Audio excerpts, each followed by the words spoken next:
Alright, Putin moves south. Struggle for Eurasian heartland. Continuing on with the rules highlights.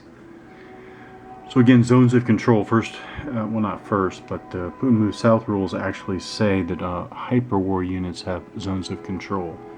No other units do. And that, of course, was leading me to think, okay, I'm going to actually look for ways to employ my hyperwar units in order to take advantage of this zone of control quality, but that was not, I guess, what the designer intended, which makes sense, because I was like,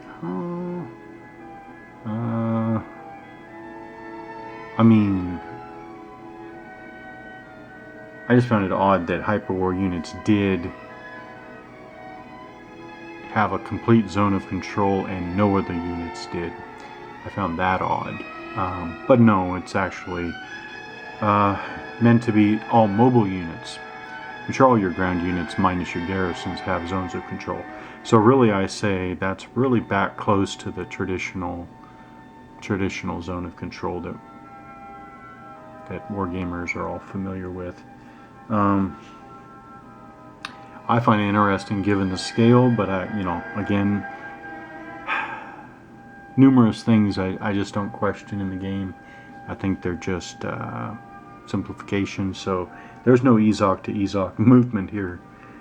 I find that odd with the scale, but anyways.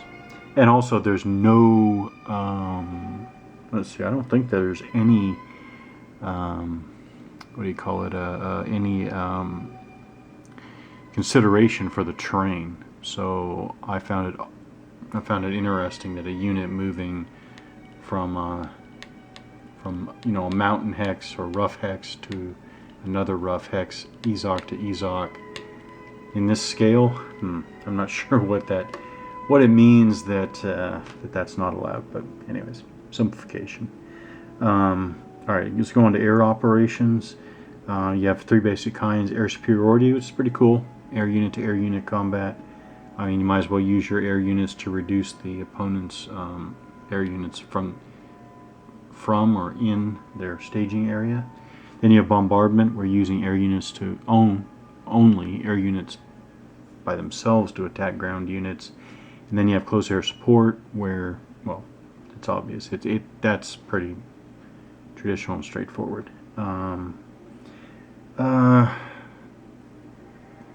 Given the design idea and the design thrust here, not surprising, there are no ranges involved. There's no blocking. There's no inability to reach a target.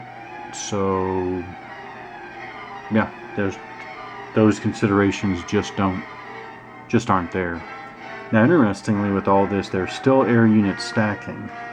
Again, I'm not sure what was intended here. So NATO can stack 3 air units, Russia and China 2, all others 1. I mean, I'm assuming that that's the designer's idea of, airspace management and airspace control, airspace deconfliction, ground and airspace coordination, I guess. But again, given the scale and scope, I find that odd. But again, I go with it.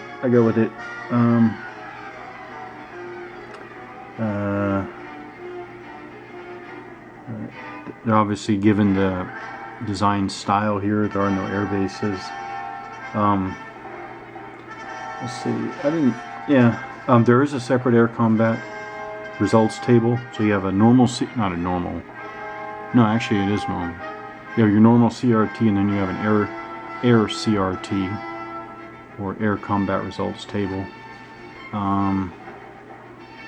Both of them are simple 1 die 6 result. There are no die roll modifiers. I mean, one thing about the game, it's simple and straightforward in its basic mechanics. The combat results table, though, is not odds based. Probably makes sense. It's just straight air combat. It's straight. That's funny. They do call it. Did I get that wrong?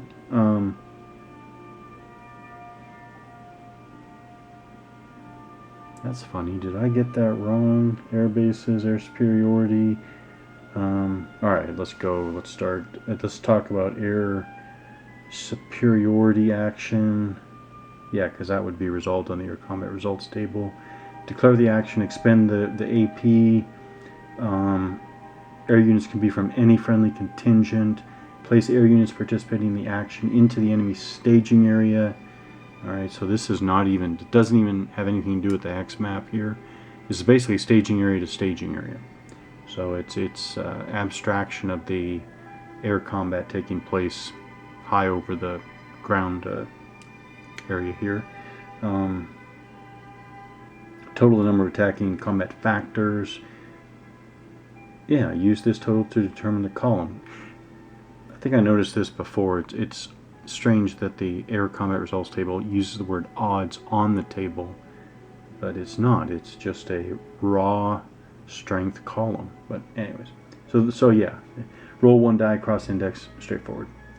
And again, it's nice that a lot of the basic mechanics are very simple, straightforward. Of note, air defenses are not fully represented here. So they're built into the air CRT. Missile and naval units. So you do have missile and naval units, which is nice. I like it. Got a NATO missile unit there, and I think just the NATO side. I don't think the Russians have any naval units in this particular game. So there's one NATO naval unit there. So missile units are basically treated as air units with different, reading the air CRT differently. Naval support is like an air unit. Yeah, so it's like air. It's like close air support. Yeah. Okay. Off-map areas. Again, you have your staging area and your reinforcements area. Let's go to the optional rules, which again, I'll keep saying this. I would not leave these days for games of this type. I would not leave any optional rules out. So you got your complex terrain units. I mean, I think this is a must. So these units with the mountain symbol inside the NATO unit box there, they're called complex terrain capable units or complex terrain units. They have a couple of simple, easy and easy to remember rules that go along with them. You got FOBs, forward operating bases. That's pretty cool. You got 6th generation warriors. They're just particular, and then they say 6 GW. The PRC has 1 unit. NATO has 1 unit, and the Russians have 1 unit. Those are the 3 that I found in my counter mix after there. So these 3 contingents have a 6th generation warrior unit.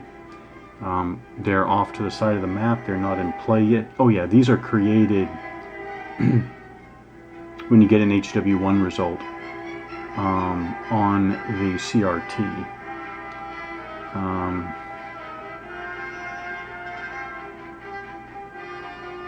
Yeah.